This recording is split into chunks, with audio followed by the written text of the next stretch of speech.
عن أبي هريرة رضي الله عنه أن النبي صلى الله عليه وسلم نبي صلى الله عليه وسلم خرج يوما عندك أن وطو في ليلة من الليالي كلاليتوች ባንዱ ሌሊት خرج من بيته ከቤታቸው ወጡ جائعا ረቧቸው لا يجد في بيته በቤታቸው አላገኙም ما يأكل የሚበላ فلما በዚህ ጊዜ صار في الليل በሌሊት በሚሄዱበት ወቅት يبحث عن بيت من ከቤቶች البيوت ውስጥ ቤት ፍለጋ كي يطعموه የሚመግቧቸውን وإذا به يرى أبو بكر ያዩታል قال يا أبا بكر أبو بكر ሆይ አሉት ما الذي أخرجك في هذا الوقت በዚህ المتأخر በረፈደ ሌሊት ከቤት ያስወጣህ ምንድነው قال يا رسول الله አለ የአላህ መልእክተኛ والله ما أخرجني من البيت إلا الجوع والله ከቤት ያስወጣኝ ረሃብ ነው قال حتى أنت يا أبا بكر አንተም ያ አቡ በክር አሉት خرجت من الجوع ረሃብ ከቤት አስወጣህ فصار አቡ በክርና የአላህ መልእክተኛ በሌሊት መጓዝ ጀመሩ الناس نيام ሰዎች ተኝተው وأبو بكر ورسول الله አቡ በክርና የአላህ መልእክተኛ መመግባቸው ፍለጋ وإذا بهم يلقيا في الطريق መንገድ ላይ ማንን አገኙ ዑመርን አሉ رسول الله يا عمر የአላህ መልእክተኛ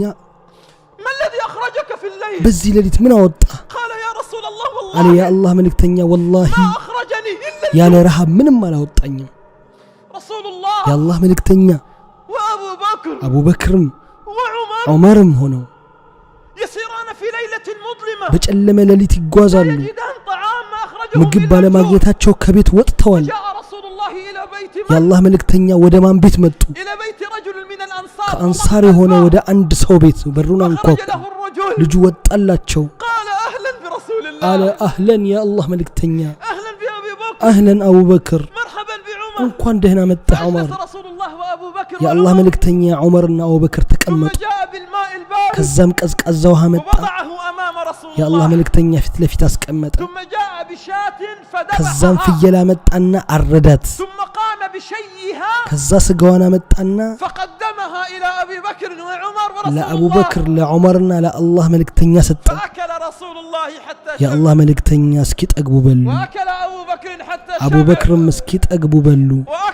وأكل عمر حتى شبع ዑመርም እስኪጠግቡ በሉ فلما انتهوا በጨረሱ ጊዜ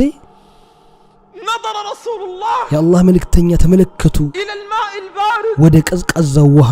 وإلى الشاة ወደ المذبوحة ታረደችው ፍየል ثم نظر إلى أبي بكر وإلى عمر ከዛም ወደ አቡበክርና ወደ ዑመር قال ዞሩ والله አሉ በአላህ ይሁንብኝ والله ወላሂ لتسألن يومئذ عن النعيم በተሰጣችሁ ጸጋ የመጽአት ቀን ትጠየቁበታላችሁ